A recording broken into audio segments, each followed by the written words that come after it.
And I was just thinking about that great yes that happened within me to say, I'm going to answer this call and do this. And one of my friends walked up to me and he says, "Man, do you know what you're doing? You quit your job. You have 2 children. You're about to start this spiritual community next week." He said, I don't know if I could do such a thing. And I said, I was called. I said, I was called to do this. I can't say no. I understand how you feel, but this is what I'm to do. This is my destiny. So then we hugged and he walked away. Then the next person came to me and she was all excited. "Oh my God, you're really going for it. You actually quit your job. You have 2 children. You got bills to pay, yet you're just reaching into faith and conviction and you're going to do this." And so both of these people represented the inner struggle that was happening within me. Are you crazy? Yes, I'm not crazy. I'm crazy for God, And ultimately, obviously, the service happened. Peace and richest blessings. I am Michael B. Beckwith, the host of Take Back Your Mind.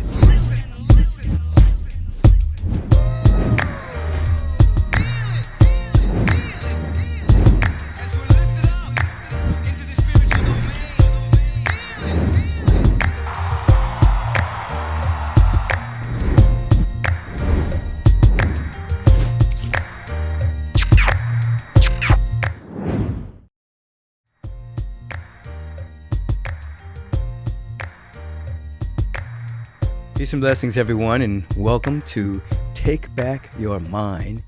And to many of you, welcome back to Take Back Your Mind. I see that so many of you have subscribed, and so many of you are telling your friends, and they are subscribing. And so I really appreciate your participation in creating a kind of a movement around taking back the mind, a movement around becoming more conscious of who and what we are, coming out of a state of victimhood, and participating in our own unfoldment, participating in our own evolution. Evolution, a revolution. It's time for a revolution. Remember that song? I think it was the Beatles, wasn't it? For a re-evolution. Just to talk a little bit about, the unfoldment of myself over the last 40-something years. It's even interesting talking about that. I can remember when I started Agape International Spiritual Center in 1986. And the climate at that time was a lot different than it is now. Before Agape was founded, a friend of mine, Nirvana Reginald Gale, we were doing workshops and seminars. I had a full-blown spiritual therapy practice. I was a youth minister at the Guidance Church of Religious Science under the spiritual leadership of Dr. Daniel L. Morgan. So way before I actually, along with this team of visionaries, visioned for Agape, I was already involved in teaching and seeing people on a regular basis, and I kind of cut my teeth on as a spiritual therapist. And there I saw many, many miracles that happened in people's lives based on spiritual counseling and prayer. Things that would be intractable in certain people's lives and remissions and things of that particular nature. So it gave me a potent, real-life, hands-on awareness of what can happen in a person's life, how a person can really change. If, in fact, they come into a strong, attractive field of possibility and enter into a level of practice. We used to do something called the silent sadhanas, in which on a Saturday, we would do the whole day of people coming up to a man's house. His name was Bill Bailey, lived up in, I think it was Altadena. And we would meet all day from sun up to sundown with processes every hour, with a music interlude, a reading, and then a process. And there'd be hundreds of people there. And this was probably early 80s, 1980 maybe.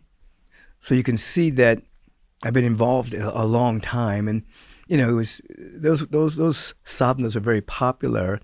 And it was way before a lot of the workshops we see today, and a lot of seminars and things of that particular nature. When I founded Agape with this group of visionaries, And those visionaries came from three sources in my life. One, I was teaching the licensed practitioner program under the aegis of the United Church of Religious Science. So I had a number of students that were in class with me for 60 weeks. I had a private clientele, and then me and my buddy Nirvana Gale were doing workshops. So over the years, people would say to me, if you're ever going to start anything, please call me because I want to be there. If you're ever going to start a community. And I would always say the same thing, I'm not going to start anything. I'm not going to start a community. I like my life the way it is. I'm seeing people on a regular basis. I'm doing workshops, doing these silent sadhanas. My life was groovy. And then I began to get an awareness that there was something calling me. I enrolled in the school of ministry, not to become a minister, but I wanted to be involved with people who were having a very high conversation about expanded consciousness. There I met Dr. Thomas Hora. In those days, you would meet online, not online the way you have it today. It was a speaker in the middle of the table, and people would call in, and he'd be teaching from New York. And he was a great teacher, and he basically gave me a certain language of the insights I was having. And there was Jan Linthorst, who was one of his students, Robert Merkel, who was one of his students. I met a lot of beautiful people that helped me, along with Dr. Daniel Morgan at the Guidance Church, helped me give language to what was being birthed in me. Something was taking over my life. And it came a point where I was being invited to actually start a spiritual community. When I say invited, I'm talking about by the universe. I'm talking about by the ancestral realm. There were so many things that were bubbling up that I should start a community, and I was in great resistance at the time. I liked my lifestyle then, and I got a message. This message was, if you do not start this community, we have no more reason for you to be on the planet. It was very shocking. And that message came through an oracle by the name of Reverend June Gatlin, who was doing a reading. And subsequently to that, I began to have visions of the Agape International Spiritual Center. And I remember one such vision. I was in a dream, and I was very small in this dream. I was really tiny, and I was walking down the street, and there was this big building, and there was all kinds of people there. White, black, straight, gay, tall, short. There was all these people, and they were in so much joy and so much love with each other. And there was great music coming out, and the inner voice said, "This is what we want you to do." And I was really small in the dream, and I said, "I can't do that. How am I going to do that?" And they said, "You say yes, and we'll do the rest." They were looking for a yes within me. And then subsequently, where I was working began to shrink, meaning it became very difficult to be employed where I had been employed at that time. There was a lot of politics. There was a lot of things going on that let me know that I was to have no upward mobility there. And I remember going to Puerto Vallarta. Yeah, went to Puerto Vallarta on a little break. Me and my wife, Celeste, at the time, the mother of my children, who passed over a couple of years ago. And I was sitting out, and I had a vision, and I saw Agape. I saw this spiritual community. And I remember I could feel it viscerally in my being, just like another vision that I had.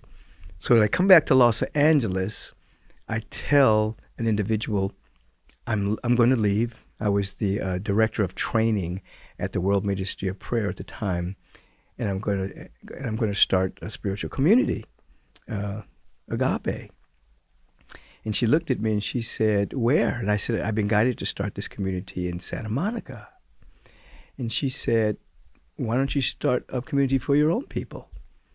And I said, "Short people? And she turned red and said, "Oh, I didn't mean anything by that." And I said, "It's okay, but I have to follow the guidance." So ultimately, I started a vision group with those three sets of people that I mentioned earlier. The people that were clients of mine, the people that were in that practitioner class with me, and the people that were taking workshops from me. Out of those with me in Nirvana, out of that three groups of people, there forged about 12 folks who wanted to be part of a vision group. And there we visioned every Thursday night for months. And I remember going into the first vision group, and I said, in substance, this is a vision group. We're going to vision for the spiritual community to emerge through us. We're not going to deal with the nuts and bolts. We're not going to deal with the marketing. We're not going to deal with anything in the physical yet. We're going to tune ourselves to the idea of unconditional love, expanded consciousness, so that we can be the right people to birth this community. And I say we're actually going to practice these principles. They either work or they don't work, but we're going to prove it. And so I started at that time what I called visioning. And I'd been teaching the 4 stages of spiritual growth, development, and unfoldment that's been refined over the years, and many people teach it now. And we visioned for months until we got an intuitive hit that was actually time to go public. And I'll always remember this. We had secured a place in Santa Monica called the Jesse L. Terry Community Center, like a senior citizen center. And we filled out all the documents, all the paperwork and everything of that particular nature. And we got all these invitations to send out to meet at this particular Sunday for the service is going to begin here. And then right the day the vision group was meeting, we were all stamping and putting the invitations in the envelopes. We got a notice from the city of Santa Monica saying they were taking back the application. They were taking back their acceptance of our application. It appeared as though some political bigwig wanted it for himself or herself. And so we didn't have a place to meet now, and we were just about to mail out these invitations. I'll always remember that. But we didn't, because we happened to look in the mail and see this particular notice. And so we said, wow, okay, we're going to have to find another spot. And I said to someone, well, how much money do we have in the kitty? And they said, I think it was $18. We had $18 because we had used all the money that had come in from donations to like put money to rent a place, of which we were going to get that back later, and to buy all these invitations and all this stuff. We had $18. I said, $18, okay. And anyway, ultimately we found a place at the Santa Monica Bay Women's Club, and to rent that to have our service. And so on November the 30th of 1986, we had our first service. There's about 300 or 400 people there. We had Reverend Coco. She was running the youth ministry in one of the rooms. We had singers. It was a very powerful moment. But of course, but most of those people came. They were supporters. They belonged to other communities. They were just coming to support. They weren't necessarily coming to be a part of the community. They were coming just to give us a good lift off. And so we actually began with about 50 people, 40, 50 people. Maybe it was about 40, then it grew to 50.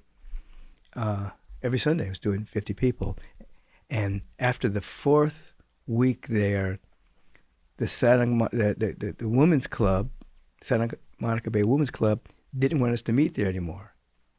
And they got a little nervous because it was starting to grow. And there was an organ that was there, and I found out that this organ was from a church that was trying to start there back in the early 60s, a Science of Mind church. And they had left some of their stuff there. And I think they got nervous because I mentioned that and I'm making this up. I don't know if this was true enough. That felt they got nervous that we were seeking to occupy this space and to take over this space based on the relationship this other church had with them. Anyway, they say we couldn't meet there anymore.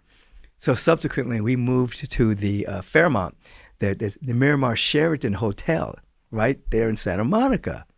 And that's where we were for a number of years. We moved from downstairs basement room to what was called the Wedgwood room that held about 500. And then we moved to the Starlight Ballroom, which held over 1,000. So we were growing.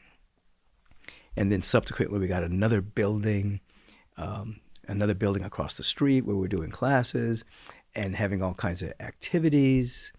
And it was a very powerful time. People from the way it is now, people from all walks of life were coming. It was an outpicturing of what I imagine Dr. Martin Luther King Jr. and Dr. James Lawson would call the beloved community, and which was a part of the influence that was on my life. Dr. Howard Washington Thurman, Dr. Martin Luther King Jr., these people had great influence on my life.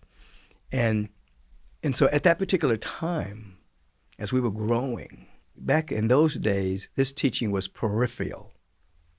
Now it's very central. And so in certain circles, I was branded a radical, I was branded a maverick, I was branded a heretic, and a lot of the traditional churches said that Agape was a no-fly zone. It was a forbidden zone. You can't go there. Or you'll go to hell. That they called me all kinds of names. I was the Antichrist and things like that, because I was teaching people that God was within them. That, as Ralph Waldo Emerson indicated, the innermost God and the uppermost God is the same God, and that the only God you'll meet is the God that you occupy, the God that you have within yourself. That's the only God you'll meet.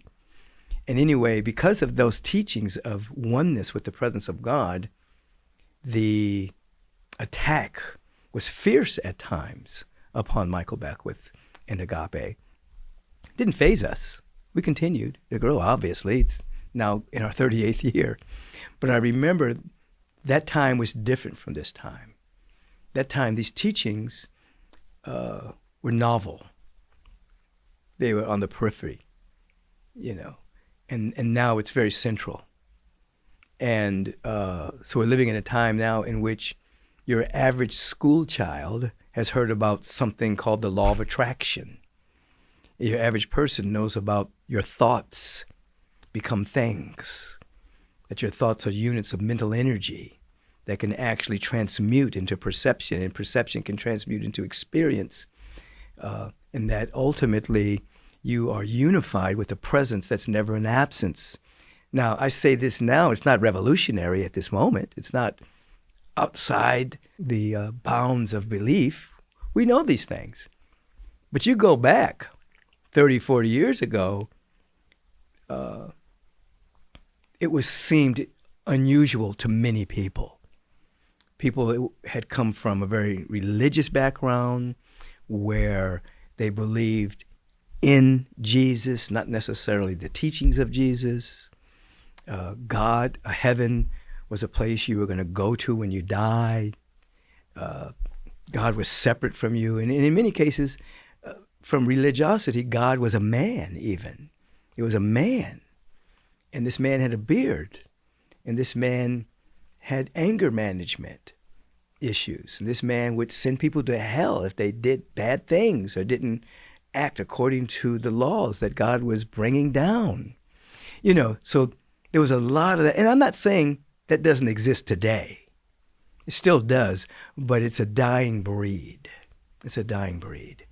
So those were the atmosphere that Agape grew up in. And I'll always remember this. The week before I was about to have the very first service, I was at the Asilomar Conference Grounds. There was a conference put on by the Centers for Spiritual Living. At that time, it was called the United Church of Religious Science. And I was standing on top of a hill just kind of contemplating my life. I remember saying at that time, people think that like when you die, right before you die, your whole life passes in front of you. I would say if you're about to start a spiritual community, your whole life passes in front of you. So I'm standing on top of this hill just contemplating the fact that I had quit my job. I had no income. I was married. I had 2 children. And I quit my job. And I was just thinking about that great yes that happened within me to say, you know, I'm going to answer this call and do this. And one of my friends walked up to me and he says, man, do you know what you're doing? You quit your job. You have 2 children. You're about to start this spiritual community next week. He said, I don't know if I could do such a thing. And I said, I was called. I said, I was called to do this. I can't say no. I understand how you feel, but this is what I'm to do. This is my destiny. So then we hugged and he walked away. Then the next person came to me and she was all excited. Oh my God, you're really going for it. You actually quit your job. You have 2 children. You got bills to pay, yet you're just reaching into faith and conviction and you're going to do this. And so both of these people represented the inner struggle that was happening within me. Are you crazy? Yes, I'm not crazy. I'm crazy for God, you know. And ultimately, obviously, the service happened and there was an unfoldment. So I would say that during that particular time, you know, I wasn't the only one that believed in this stuff. Obviously, there was all manner of what we would call new thought. It was a whole new thought community, but it was oftentimes called the best kept secret in the world, you know, and that the people that knew about it and went. And I was called a maverick. Matter of fact, Oprah Winfrey called me a maverick because though we taught and loved and love the great teachers of the world, Jesus the Christ, here in the Western world, that's kind of what people are brought into through Christianity. We were a new thought Christianity. We were more interested in the teachings of Yeshua ben Joseph, Jesus the Christ, rather than just an historical Jesus. Many people know more about the historical Jesus than they know about their own life or their depth of their own practice. So they called me kind of a maverick, and Oprah Winfrey called me a maverick because of that. And then, of course, the birth of the vision process, which came through me, and other nuancing of the teachings that would come through me as I speak. So I was called kind of a maverick. And of course, this revolution contains the bridging of science and mysticism. That was always very important to me because I can remember when I had my adult spiritual awakening in my senior year at USC, and I had this tremendous awakening where I could see that we were surrounded by this great presence just inundating us everywhere. It was beautiful, it was love, it penetrated my entire being, and it broke me out of this matrix of the shell I was living in, and could never get back in that. And I can remember UCLA had a parapsychology department. So this is in 1970. I would say that experience happened in 1975. Wow, really dating myself. And so I can't remember what the name of the parapsychology department was. It doesn't exist anymore. But they were doing a lot of research into distant healing, a lot of research into telepathy, intuition, things of that particular nature. And a number of my friends were going through programs there, and I was studying a lot of the research and the science of it. So on one hand, I was having these direct encounters with my mystical self and the presence that was so real to me. And on the other hand, I was studying the science of distant healing and astral traveling, and I was participating in that as well. That was happening spontaneously to me. And so there was a natural inclusion of science and mysticism. They weren't foreign to me. They were the mysticism and the science we're basically talking about the same territory using different language. So today, we have the marriage of science and mysticism that have happened with quantum science. Quantum science. You see, we have epigenetics. Epigenetics tells us that you got to go above your genetics, and that your genes do not necessarily determine, they're not the total determinant of your life and of your health. As a matter of fact, my friend Bruce Lipton likes to say and teach, he wrote the masterpiece of Biology of Belief, that over 90% of disease comes from stress. Way less than 10% comes from your genetics and your DNA. But heretofore, individuals were living under this pale of a lie that it was your genes that determined your health and your outcome, forgetting that your genes have to be in a certain environment, a certain condition, a certain atmosphere to be activated. So you can activate longevity, you can activate healing, you can activate wholeness, or you can activate disease. But the determining factor is what? Your consciousness, the environment that you're in. And of course, nutrition and exercise and all that plays a part too. And so there's been a natural marrying of science and mysticism, because as I was having my mystical experiences, I was also studying the research projects that were coming out of the parapsychology department at UCLA, and they weren't denying each other, they were affirming each other, you see. So all of these years, I've been loving the language of the new science, which is the interpretation of ageless wisdom. Quantum science talks about field of consciousness. There's infinite potential, there's infinite possibilities exist. Well, Jesus said, in my Father's house are many mansions. I go and prepare a place for you. There's like different dimensions within the scope of where we're living at this particular precise moment. So I'm saying all of this to say that I'm just kind of having a kind of a walk down memory lane for a moment in terms of this re-evolution of Beckwith, of Agape. As you know, I'm launching my new website that's going to be more updated. And for those of you who go to michaelbeckwith.com, you'll receive a free gift, and you'll have access to different teachings and to different ways by which we are constantly seeking to expand consciousness, encourage, inspire, and help many people. So people sometimes ask, how have you navigated, remaining authentic and navigating all of the changes happening in the world and things of that particular nature? And I just have to say that, there is something that happens in consciousness when you practice, not just having a theory or reading a bunch of books, but you actually have a spiritual practice. You're able to notice distractions without being distracted by them. The world is full of distractions. However, you can live a life being aware of so many distractions, but not being distracted by them, because you know what's first in your life. So from the very beginning of my awakening, what has always been first is my connection with the presence, peace of mind, a real sense of oneness with the presence. The other things that come with that, whether it be prosperity, whether it be health, whether it be friendships, that's always been added.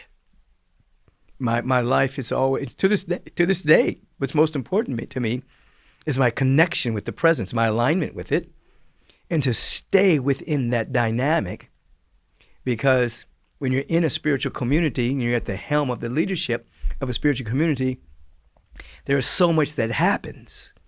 There are all kinds of personalities that come. You have just as the earth has every stage of consciousness, from the animalistic all the way up to spiritual avatars on the planet, same thing in the spiritual community. You have individuals that come in that are beginning, that are wounded, that need to be healed, that don't really know themselves, all the way up to people who have strong spiritual practice that are growing and developing and unfolding to becoming mystics themselves. And you have all these personalities coalescing and converging on this place called Agape and other spiritual communities as well. And you have all of the dynamics of where we're going to meet. You have the dynamics of fundraising. You have the dynamics of staff. You have the dynamics of so much that's going on in a robust community. And so to remain authentic, I have always, and I teach, that you speak from a place rather than merely to people. What does that mean? I had an authentic spiritual awakening, as I indicated, in 1975, and many more after that. They kept expanding my awareness. And I seek to speak from that connection, not just speaking to people. So when I speak, of course I'm speaking to people. Of course people are in the audience. Of course people are all over the love stream. We call it the love stream. Live streaming, it was named the love stream. 189 countries at the end of the week. We have 189 countries that tune in. I know I'm speaking to people, but I'm always speaking from my connection.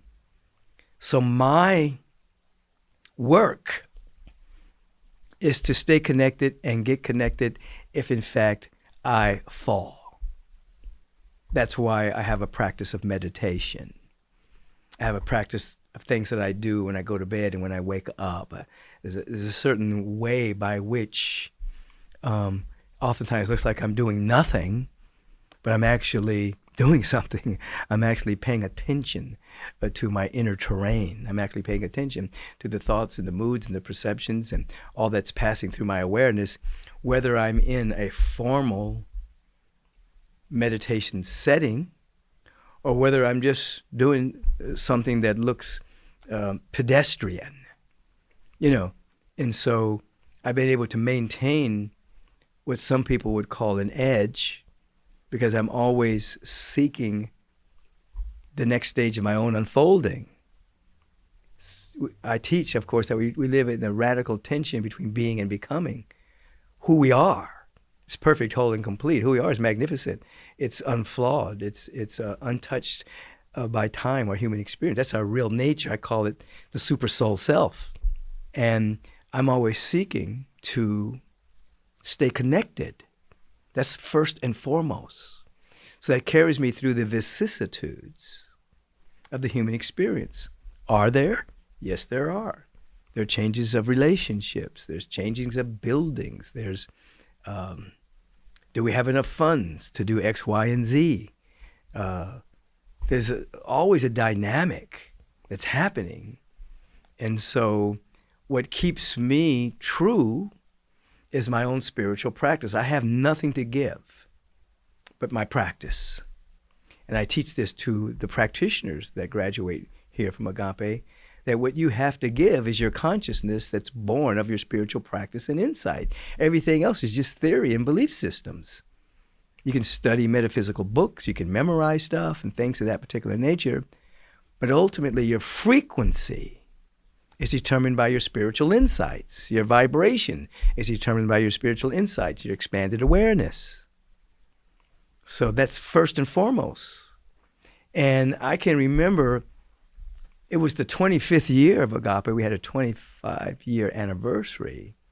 That was the first time that I even thought about like an anniversary, or I'm not saying we didn't have a celebration on the 10th and the 15th and 20th, but then the 25th, it hit me that I've been doing this for 25 years. That's the first time it really time got involved in my thinking about Agape and about the work I do, because I'm always just very present with, I'm meditating, I'm having insights, I'm teaching, I'm speaking. We're traveling to different parts of the world, having spiritual sojourns, spiritual practices in the Great Pyramid or in Machu Picchu or different countries in the continent of Africa or Brazil or Bali or, all around the United States. I'm just always just right in that vibe of teaching and holding a space for Agape as a spiritual community to have everything it needs for it to continue to do what we're called to do. It's the 25th years when it's like, wow, I've been doing this for 25 years. I still feel like I'm 25. And someone gave me some statistics at that time and said that if you take all of the denominations of churches and synagogues and mosques, that most of the spiritual leaders last on the average of 5 years. That's kind of where the big drop-off happens after 5. And then there's another group of people that make it to 10 years. And then there's another group of people that make it to 15 years, but it gets smaller and smaller. And then 20 years as a spiritual teacher or a spiritual leader running a community is really like rare. And you get to 25, 30, 35. You're getting into rare air, you see. And so it was the 25th year I realized, wow, we've been doing this for a while. And I began to be aware that a part of the legacy of Beckwith is a part of the legacy of Agape and the teachers that are at Agape now. We have many ministers, teachers, practitioners here. A part of our legacy are the thousands of students that have come through the classes. There's thousands of students who have had their life transformed by the practicing of these principles. The thousands of students who have gone on and developed through their own entrepreneurial frequency, their businesses, and taking care of their families and become healed and made great strides in making the world a better place. That's become a great dimension of our legacy, all of the students who have come forward. I remember one time sitting at a football game, this is years ago, and I looked around, and I think I was at the Coliseum. I forgot how many people the Coliseum held at that time, but I knew it was thousands of people.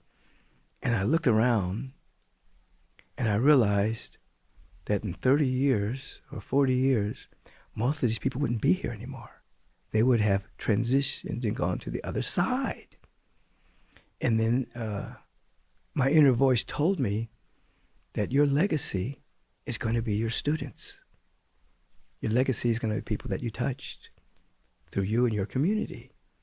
And subsequently, now that we're in our 38th year, I can see that. I can see the practitioners graduating. I can see all of these beautiful people out in the world making a difference after coming to Agape, whether in person or whether online. We're like a living legacy. And so now, I wouldn't necessarily call myself a maverick at this time, because science and mysticism are married again, and epigenetics and quantum physics and mysticism, are a part of the conversation of our society. Not everybody. But today, if you hear somebody say the word meditation, no one's going to look at you weirdly. It's going to be like, oh, I know it. I either practice a degree of it or I know what it is. Now people are starting, if they hear the word visioning, they kind of know what that is. Either they're practicing it or they've heard about it or they want to do it. They've heard about, obviously, visualization. Olympic athletes visualize, sports figures visualize how they want to play the game. Doctors are now visualizing perfect outcome with their surgical procedures. So many things that were woo-woo in the 60s and 70s are now just basic understanding with the marriage of science proving it. You now can measure your brain waves. You can measure a magnetic field around you. You can actually see that a thought that is emerging from a field of unity, the field of peace, is way more powerful. It has a higher amplitude than a thought form that's emerging from fear or worry or hate. They're not equal, you see. Now, of course, we've been teaching this for years, but now science is actually showing it. You can actually, put on equipment and see your brain waves, you see. So I don't consider myself a maverick now. Maybe back then, Maybe when I was being called all kinds of names. I remember one time teaching at the School of Ministry. There's a mysticism class. And one of the teachers came up to you after class and said, I think that you should soften your language. I said, what are you talking about?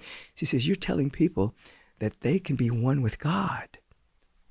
And I said, no, I'm not telling them that. I'm telling them they are one with God. And she said, no, you probably shouldn't say that.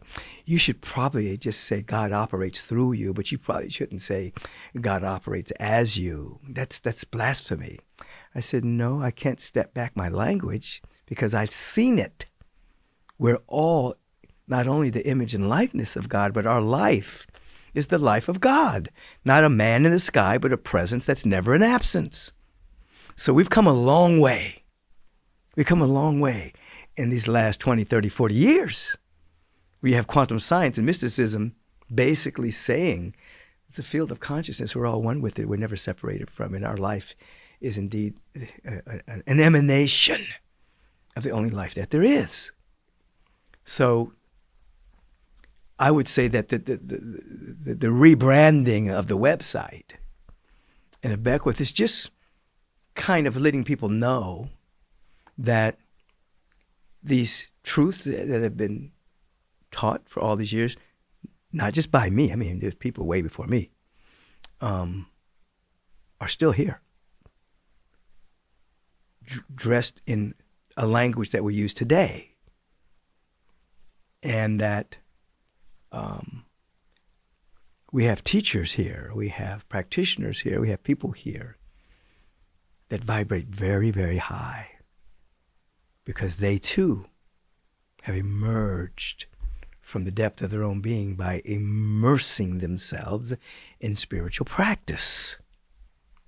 So when you hear in my bio that I've been called a maverick, yes, I have been. I have been. And I've been called other things too, as I mentioned. Other things other than the child of God. I remember this. That at one point we were the forbidden zone. We were growing really fast, so there was a lot of jealousy around that.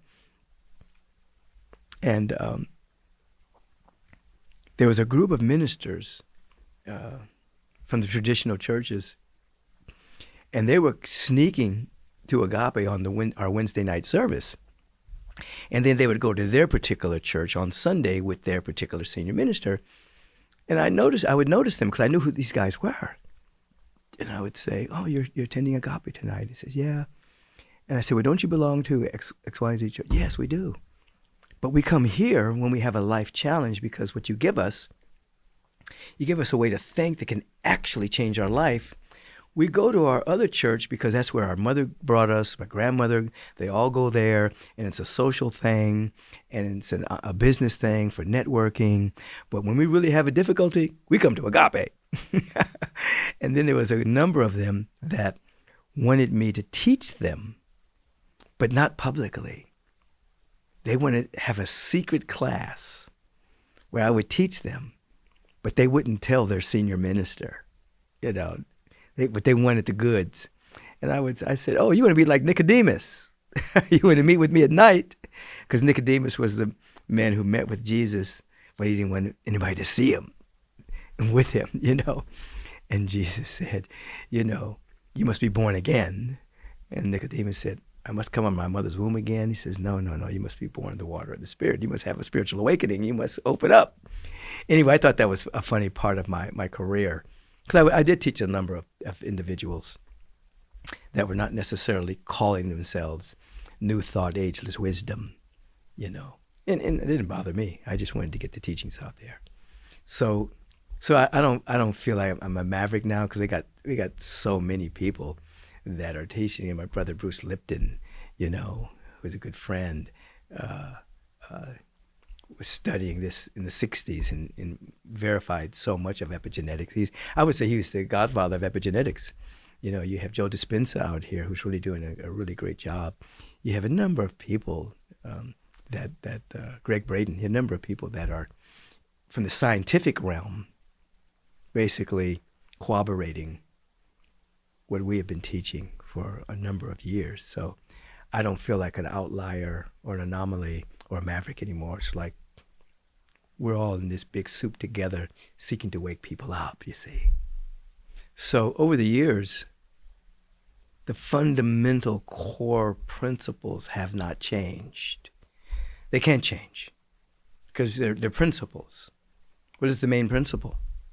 The main principle is unity, oneness with the presence of God. We're never separated. Just as a sunbeam is not separated from the sunbeam is an emanation of the sun with the same qualities of heat and luminosity. A wave is not separated from the ocean. A wave can't exist without the ocean. The wave is at one with the ocean. What the ocean does is waves. Spirit of the living God, not a man. What does it do? It reveals itself through all creation. And we, as spiritual beings having a human incarnation, have the capacity to create just as the great creator has created out of nothing. These are principles. Out of nothing, out of no thing, no changing of any external condition. You can, out of no thing, begin to think properly and create out of nothing. Because we know that thoughts are units of mental energy that transmute themselves into speech, behavior, perception, and experience. This is why it has been said in the New Thought Ageless Wisdom teaching for years, change your thinking, change your life. Or start really thinking. Because very often people are not thinking, they're mentating. We have 60, 70,000 thoughts every single day, and most of those thoughts are chronic and repetitive, and many of those thoughts are negative. And that's not called thinking, it's called mentation, just a repetition of thought forms. Real thinking. I wrote about this in my book, Spiritual Liberation. There's a Japanese term called kamkuru. That's their word for thinking, and it literally means to return to the realm of God. So you combine that with the English definition of creativity and thinking. Real thinking is returning to the realm of the presence and catching inspiration. Inspiration is God's thought through you, you see. So over the years, you can't really change principles. There's something called gravity, and you have to have a certain level of mass to have gravity, of course. It's gravitational pull. That's true within this particular realm. Now, in the mental science realm, the spiritual realm, there are certain laws that are taught, and I seek to teach them various ways over these years. Of course, the laws and the principles are going to be repeated over and over again, but always slightly different based on how they are applied in the world or applied to oneself. So I would teach, after The Secret, the law of attraction, that particular linguistic convenience was very popular. The law of attraction, you can attract things to yourself if you have the right frequency, the right vibration, the right visualization techniques, right conversation, right affirmations, etc. And so I seek to teach people that the law of attraction is a linguistic convenience for the law of resonance. In other words, your vibration starts to vibrate with that which you're seeking to manifest. Then that becomes the law of radiation. You become radiant. You're actually resonant with and radiating that quality, that frequency. Your frequency is your currency. And then that emerges into the law of emergence. That which is within you starts to emerge. So you go from attraction to resonance, to radiation, to emergence. So that's what's over the years has come to me. And I teach that in different ways. And of course, what has come to me is the life visioning process. Under one stage of our development, we had the law of attraction and we had visualization. Visualize what you want, see it, feel it, vibrate with it, bring it into manifestation. The only issue about that is many people are often visualizing based on their limited perception or based on something that's already been done. I like to visualize this to happen, you see, but it's already been done. I brought in the frequency of visioning, which is there's something within you that your personality doesn't even know about. There's potential within you have no idea about. And so we vision. We ask certain questions that activate our spiritual faculties so that we can begin to feel and to see that which is within us that is seeking to emerge, and we learn how to describe it and feel it, and it's often beyond anything we can visualize. So if you want to use the word, to the canon of New Thought Ageless Wisdom, I brought the life visioning process. I brought the 4 stages of spiritual growth, development, and unfoldment. To us, by us, through us, and as us. Those are stages where you think something's happening to you. Then you learn that by the power of your mind, you can make things happen. And then you learn that, there's a big life. It wants to operate through me.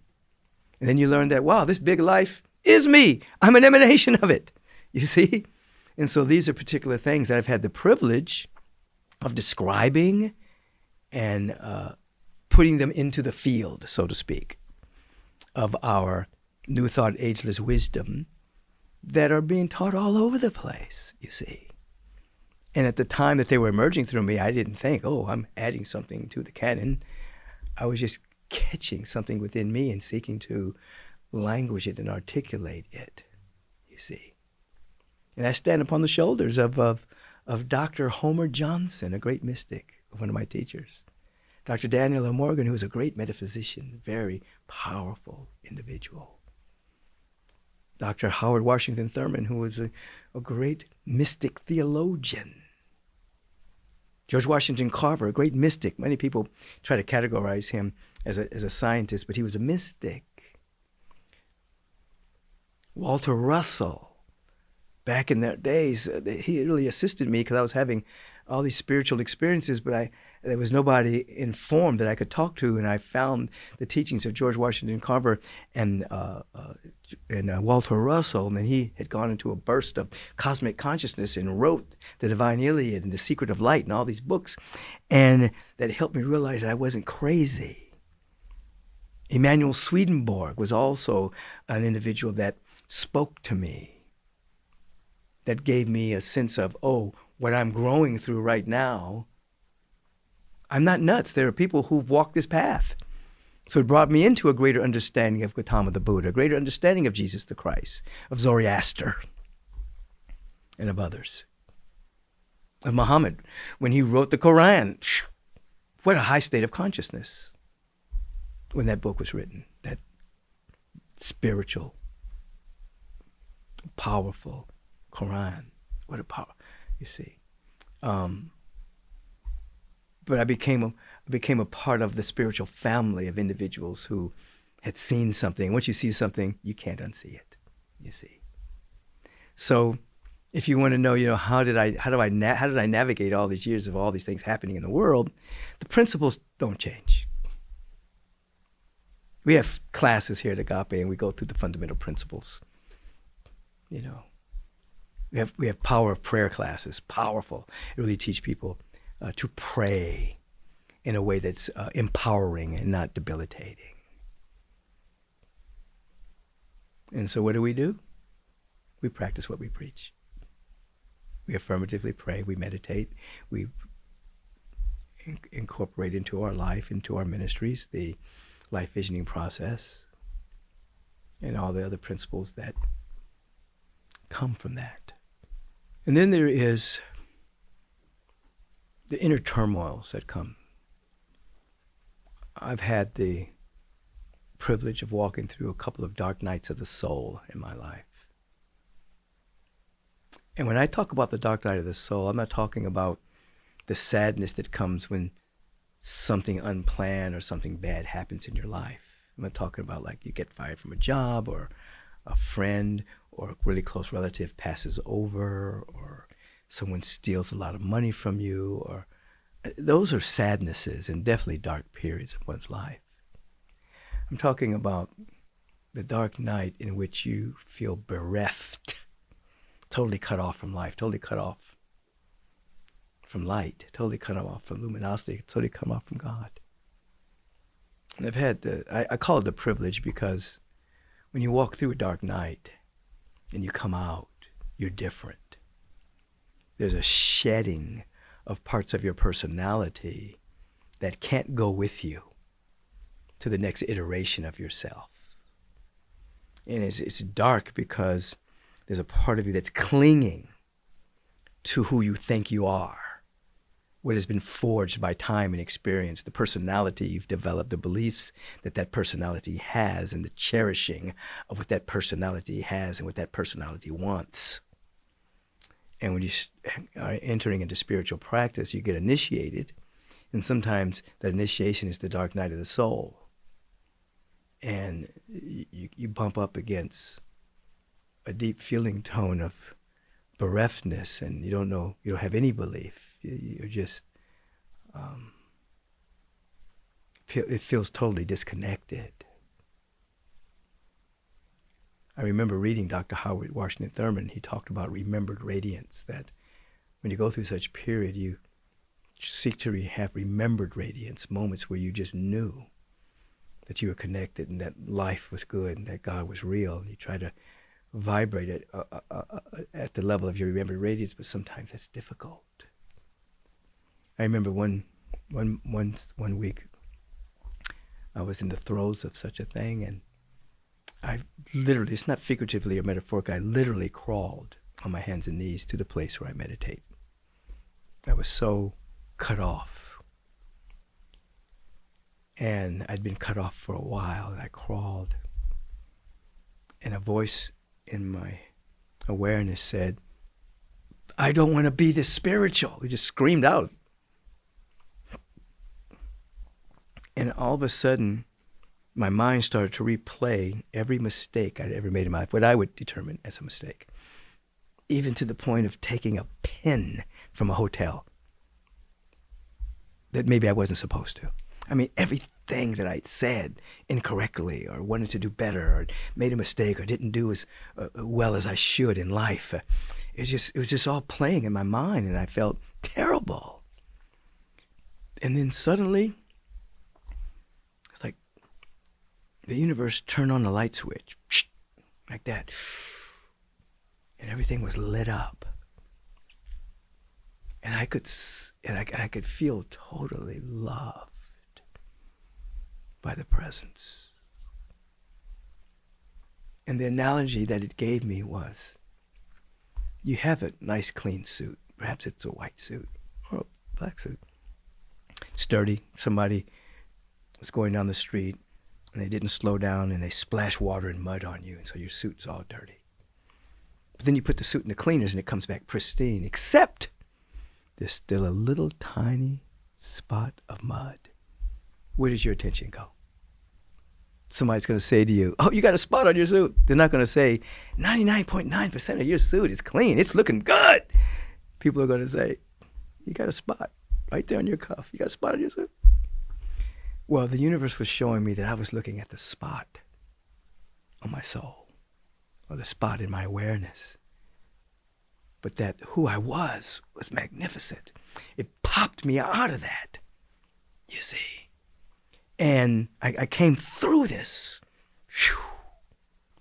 And I remember the shift that happened, because that Wednesday I was invited to speak somewhere. And when I got up, I did no preparation. I just sat.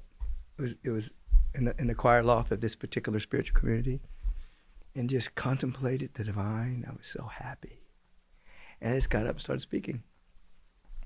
And that was one of the turning points of me just allowing this soul force, this presence, to just take over. And they would teach me as I was teaching. And then I would, that week, seek to live up to what I had spoken to. So it grew me. to the point I had new norms in my life. And but I just wanted to say that turmoil, inner turmoil, darkness, it does come. It comes with the territory. And in our Western world, oftentimes people are going through spiritual crisis. They're going through a dark night. They're going through an inner upheaval. And oftentimes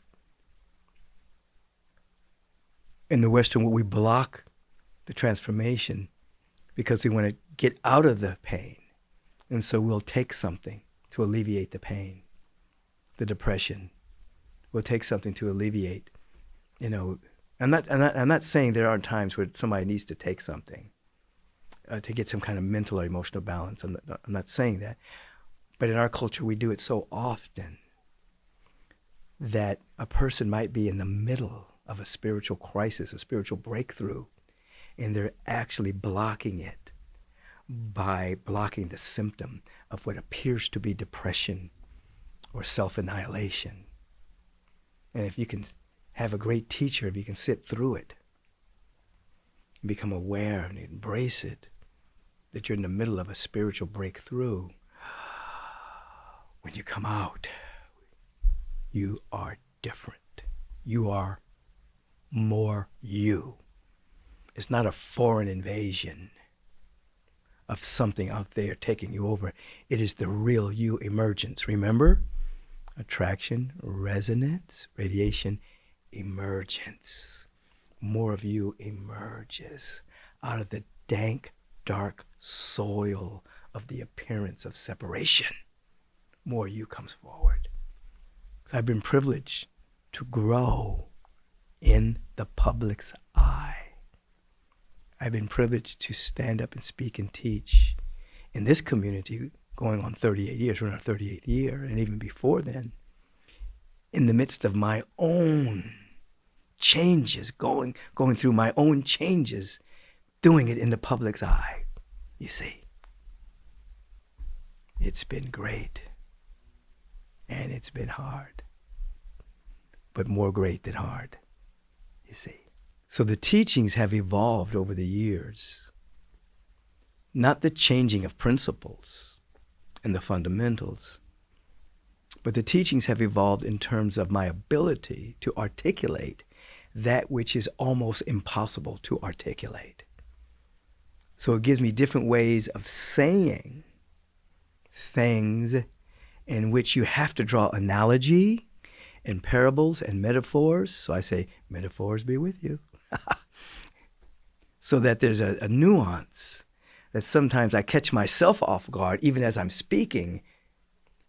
The principles are the same. They're all the same for thousands of years, the same principles. But the inner ability to nuance and to stay in the flow of inspiration becomes more and more magnified. I'm so grateful for that. I'm so thankful. So I'm saying this, taking this solo opportunity just to speak to you about my own path. Obviously, I didn't totally exhaust the path. There's so many stories I could tell you, and I'll have more solo shows to tell you other things that I've participated in and known. But right now, you can go to my new website, michaelbeckwith.com. And you'll get alerts from me and new information, inspirations from me. You'll get a free gift. It'll also keep you in tune as to where I'm teaching, what part of the world I'm in, and things of that particular nature. And so you can obviously go to agapelive.com and see all about the services and everything. But check out my new website, michaelbeckwith.com. Get your free gift. Tell your friends that to come on in. The water's fine. Peace and blessings. Thanks for listening today.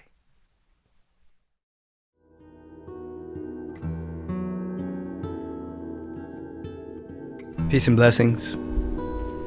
We're going to go to the heart of the matter, which is meditation. Every time you hear me teach, whether I'm speaking in the sanctuary at Agape International or anywhere around the world, I'm always going to mention meditation. because that's the foundational piece of our spiritual practice. And so this is why we have it as a portion of the Take Back Your Mind podcast. We are meditators. And we're not trying simply to be great meditators. We're meditating to have insight. We're meditating to have insight into who we are, what we are, when we are, and why we are. When I say those words, your intellect may grab them, but in meditation, your super soul self grabs it. Who we are, distinct unit, unique expression of the infinite. What are we? An emanation of the infinite. The who we are is the uniqueness of it. Why are we? We're here to reflect and to reveal the infinite according to our unique pattern. Where are we? We're at the very center of the universe, the center that has no circumference. When are we? The eternal now. You begin to come into that level of coherence through meditation. So today, we'll contemplate one of those questions. Turn within, close your outer eye.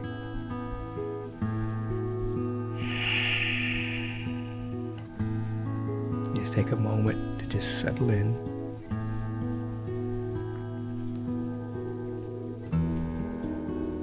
And just ask the question, who am I?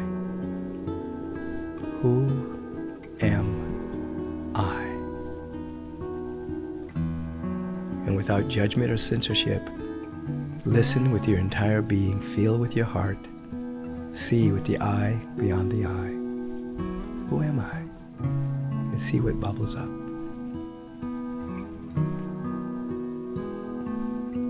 What might bubble up is who you are not. You're not your body. You're not your mind. You're not your car. You're not your house. You're not your belongings. You're not your degrees. You're not your awards. You're not what other people think about you. Sometimes you're not even what you think about yourself. Who am I? Sit and listen with your entire being.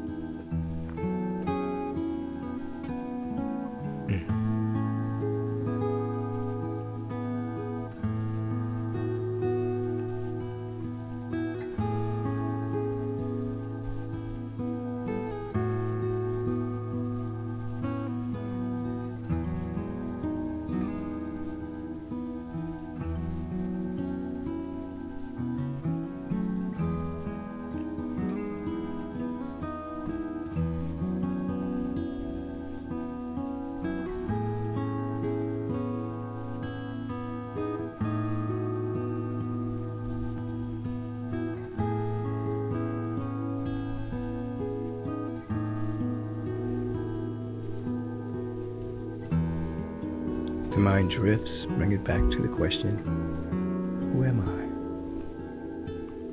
The layers will begin to peel. Personality constructs, things you belong, ways you've identified yourself. The temporary will begin to be let go. Ultimately, you'll bump into an awareness that you are you. You are pure awareness, consciousness. Who am I?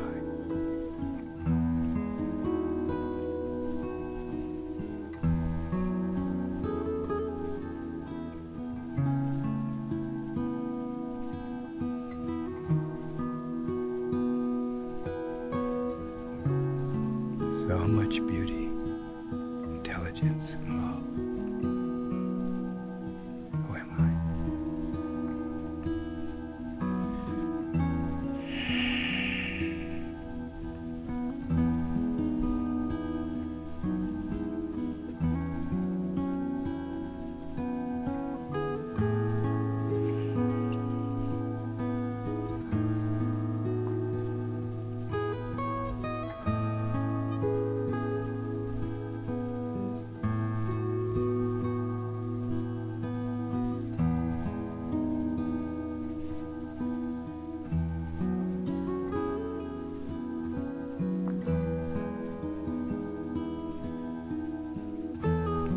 As we give thanks that we are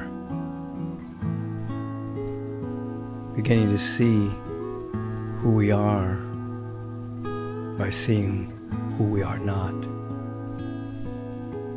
Content passing through our awareness that identifies us as a body, or a nationality, or a gender, or a non-gender, or part of a family. We love and appreciate all the temporary identities. But when we say, who am I? We're opening ourselves up to an insight of our real, meaning eternal identity. Who am I? We give thanks for this question and the path that it will carry us even as we go to sleep or daydream. This question will awaken us to our real nature and our real being. Who am I? We give thanks for this practice, and we allow it to be so. And so it is. Amen.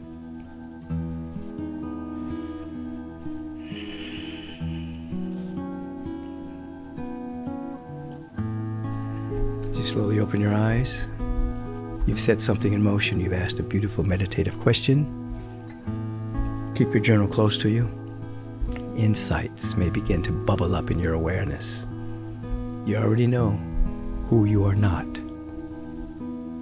Temporary identities. Now, let's wake up to who you are. Have a beautiful day.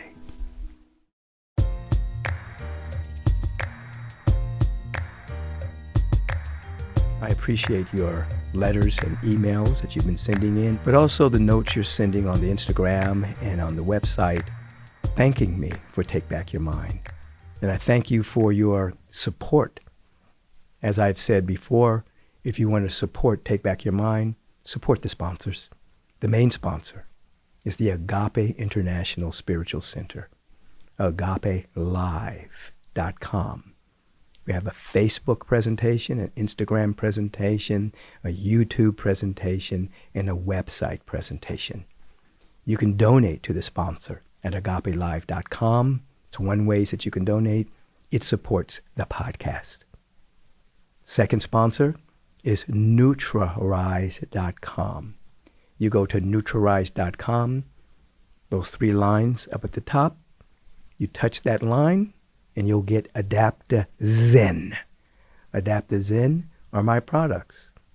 The Super Green Superfood Greens and the vitamin D3 K2. Both extremely good for your health, your nutrition. You support the sponsors, you're supporting the podcast. Have a beautiful, and as I like to say, a bright day, luminous day, because you are a luminous being. Peace and blessings.